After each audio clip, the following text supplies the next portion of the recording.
Salam əziz tərbiyəçi müəllimlər və tələbələr, xoş gördük hər birinizi. Bugünkü mövzumuz gün rejimi haqqında olacaq. Gün rejimi nədir və bağçada, yəni məktəbəqədər təhsil müəssisəsində necə həyata keçirilir? Bağçada gün rejimi uşaqların gün ərzində nəyi, nə vaxt və hansı ardıcıllıqla etdiyini göstərən planlı gündəlik rejimdir. Yəni bağçanın günlük yol xəritəsidir. Gün rejiminin bir sıra məqsədləri var. Hansı məqsədləri? Uşaqlarda nizam-intizam və vərdişlər formalaşdırmaq, fiziki və psixoloji sağlam inkişafı təmin etmək, uşağın yorulmamasını, vaxtın düzgün bölünməsini təmin etmək, təhsil və istirahət arasında tarazlıq yaratmaq. Bir sıra vacib məqamlar. Gün rejimi uşaqların yaşına, fizioloji ehtiyaclarına və məktəbəqədər təhsil standartlarına uyğun tərtib olunmalıdır və adətən qrupun divarlarında asılır. Gün rejiminin bir sıra komponentləri vardır. Hansı komponentlərdir?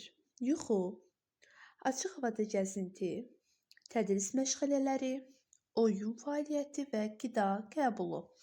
Yuxu nədir? Yuxu bütün fizioloji sistemlərin ilk növbədə baş beyin qabığı hüceyrələrinin fəaliyyətinin tam funksional bərpasını təmin edir.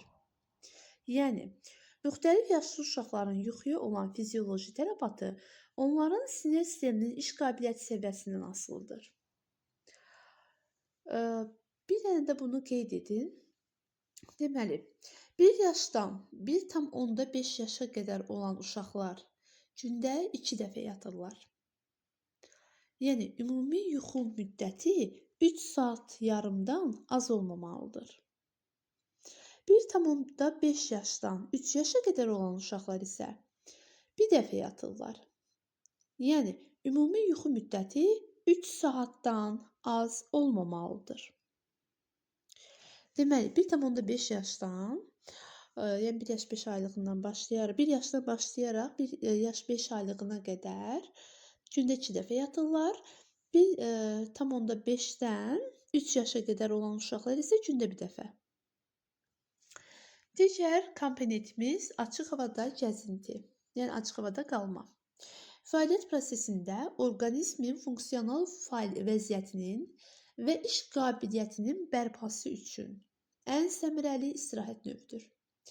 Açıq havada qalma orqanizmin möhkəmlənməsi, ultrabənövşəyi şüa və çatışmazlığı profilaktikasında təsirlər vasitəsidir.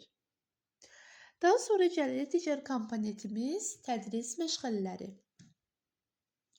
Tədris məşğələləri yadınızda saxlayın, erkən yaşlarda oyun səciyyəsi daşıyır. Yəni, rejimdə nitqin inkişafına yönəldilmiş nisbətən davamlı məşğələlər 20-30 dəqiqə nəzərdə tutulur. Tədris məşğələləri nəyi artırır dedikdə, tədris prosesini mürəkkəbləşdirmək mümkünlüyü məktəbəqədər yaşda meydana çıxır və bu zaman uşaqların iş qabiliyyətini artırır. Digər komponentimiz olacaq oyun fəaliyyəti. Oyun fəaliyyəti 4,5 saat və 5 saat ərzində aparılır. Uşaqlara müsbət emosiyaların formalaşmasına imkan verir. Qida qəbulu. Qida qəbulu şəxsi gigiyena rejiminin vacib komponentlərindən biridir. Onlar uşaqlarda gigiyenik və mədəni vərdişlər tərbiyə etdirirlər. Deməli, erkən məktəbəqədər yaşlı uşaqların gün rejiminin 3 əsas komponenti var. Yuxu. Erkən məktəbəqədər yaşlı olan uşaqların gün rejiminin 3 əsas komponentləri vardır.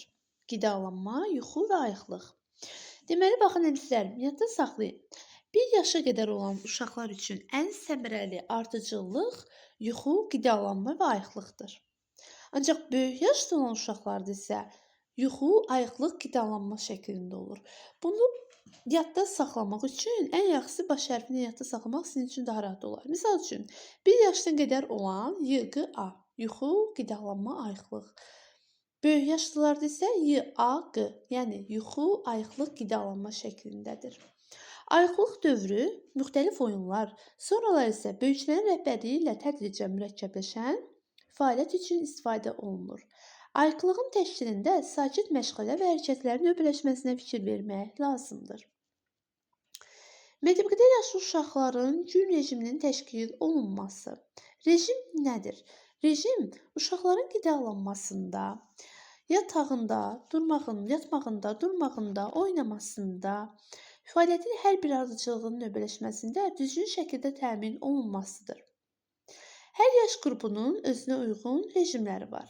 Qısaca olaraq belə bir prosedurları aid edə bilərik. Günün birinci yarısında hansı prosedurlar həyata keçirilir?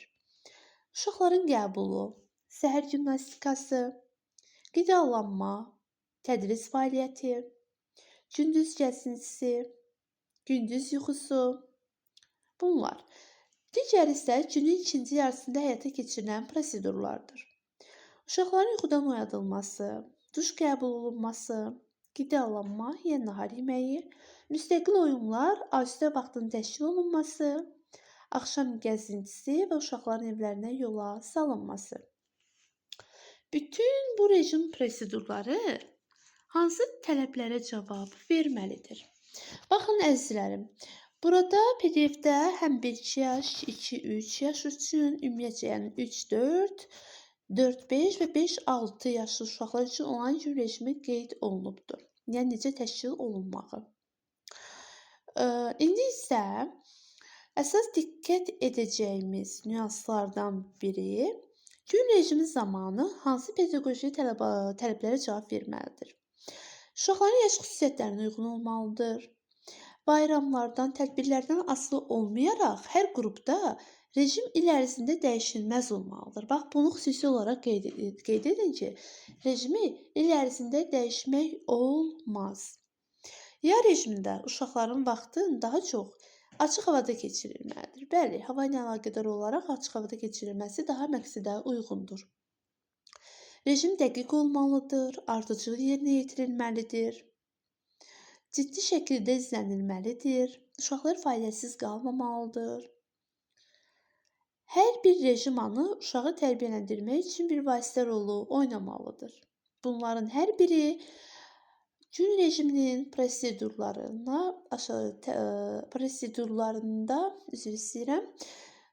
pedaqoji tələblərə cavab verilməsidir. Daha sonra gəlirik 1-2 yaşlı uşaqlarda olan gün rejimi.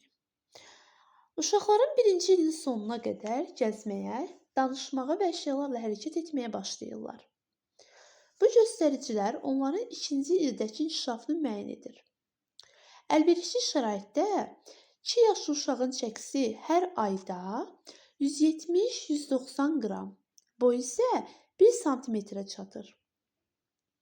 2 yaşına qədər uşağın çəkisi orta hesabla 12-12,7 kiloqram, boyu isə 85-86 santimetrə çatır. 2 yaşlı uşağın təxminən nə qədər süd dişi çıxır deyəndə 20 süd dişi qeyd edirik. Erkən yaş dövrü uşaqların intensiv fiziki inkişaf dövrüdür. 1-2 yaşda, deməli, burada da qeyd olunubdur. Çəkisi, boyu nə qədər olmağı, orqanizmi möhkəm olur, əsəbi davamlı olurlar. Yuxu rejimi neçə saat oyaq qala bilirlər deyəndə yadda saxlayın ki, 1-2 yaşlı uşaq 5 saat oyaq qala bilirlər. Əməkləri yüksək olur, əşəbi manipulyattiv dövrdür. 1-2 yaş dövr əşəbi manipulyattiv dövrdür. Düz xətt hərəkət edir, musiqi duyumu olur, əyani obrazlı dərk etmə. Həmçinin sensor perseptual təlim formalaşır. Sensor təlimin formalaşması nədir deyəndə, sensor tərbiyədə, təlimlərdə biz bunu keçmişik, yəni hissi qavrayışın, hiss etmə duyğuları. Psixi proseslərin bünövrəsi qoyulur. Psixi proseslər hansılar idi? Təfəkkür, təxəyyül, diqqət, hafizə, yaddaşma bunların hər biri. Deməli, 1 yaşında 10-20 söz, 1,5 yaşında 30-40 söz, 2 yaşında isə 300-ə qədər söz bilirlər. Daha sonra gəlir 2-3 yaş rejimi.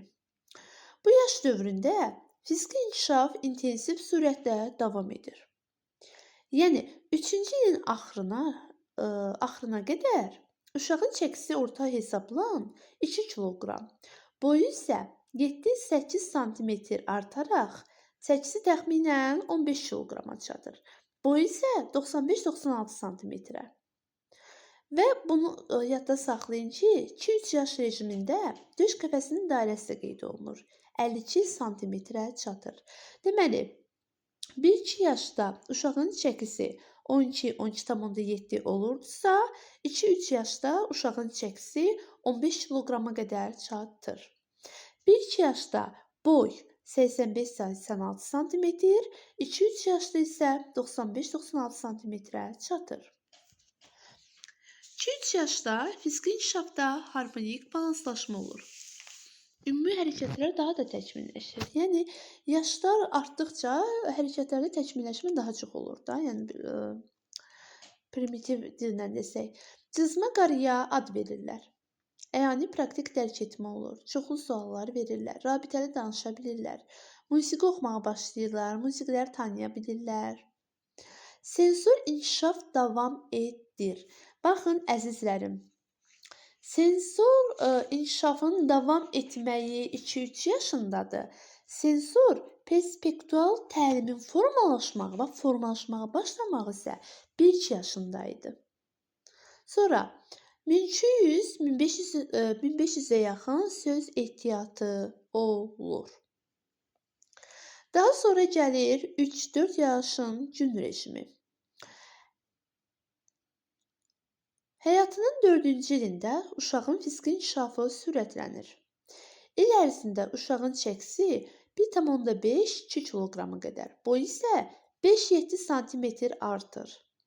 Çəkisi 17 kiloqrama, boyu 100-102 sm, döş qəfəsinin dairəsi 53 sm çatır. 2-3 yaşında döş qəfəsini 52 sm demişdiksə, ancaq 3-4 yaşında uşaq olacaq 53 sm. Rəqəmlərdə dəyişilmələr gedir. Bu dövrdə uşağın psixi funksiyaları inkişaf edir.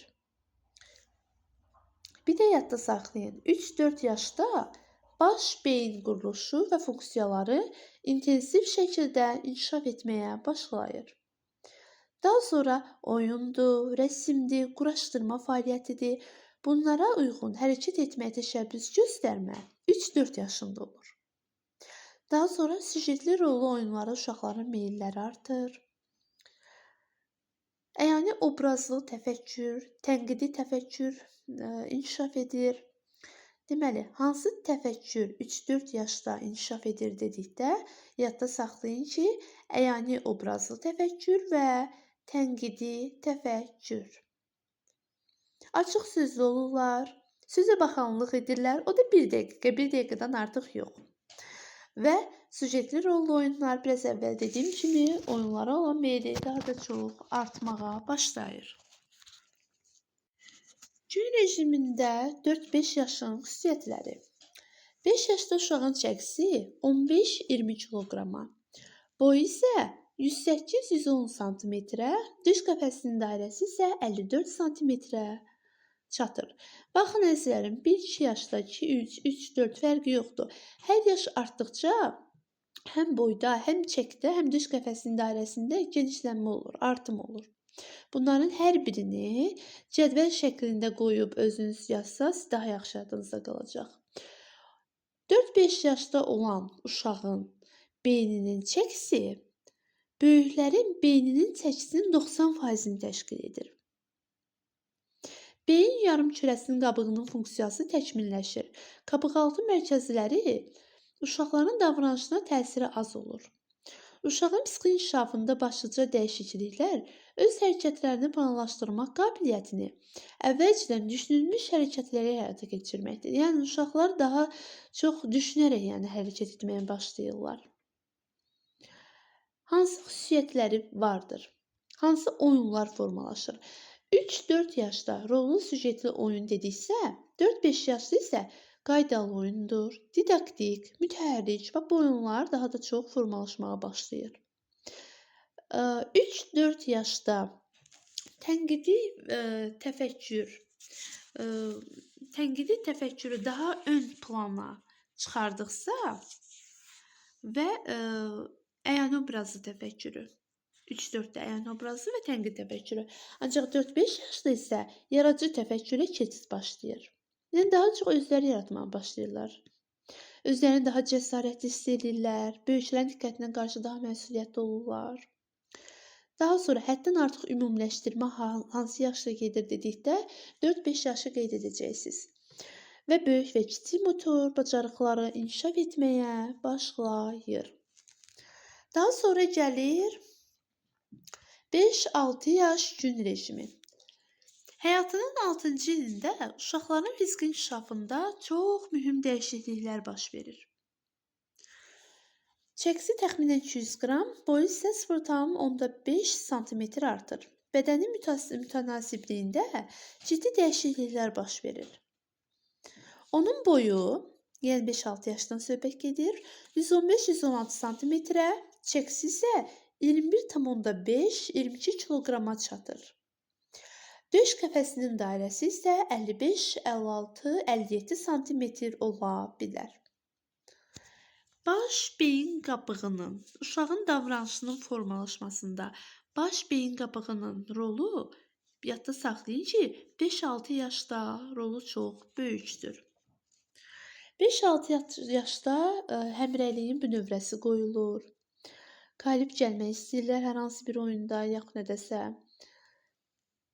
Baş beyin qabığı inkişaf edir, biraz əvvəl dediyim kimi, sabit diqqət formalaşır və motor bacarıqlarında sadəlik olur. Misal üçün, rahat şəkildə şəkil çəkə bilirlər, vərəqləri qatılaya bilirlər, qayçı ilə hər hansı bir vərəqi rahatlıqla kəsə bilirlər. Belə əzizlərim. Belə deyim, bunların hər biri əzbərə dayanacaqlı mövzudur. Bunları sadəcə olaraq cədvəl şəklində yazaraq, hər yaşa ayrı-ayrı yazaraq çəkiləri, boyları, döş qəfəsləri və lazım olan xüsusiyyətlərin, yəni lazım olan nüansları qeyd edərək yadda saxlamağınız daha yaxşı olar. Yəni daha tez və rahat olacaqdır. Uğurlar arzulayıram hər birinizə. Sağ olun, salamat qalın.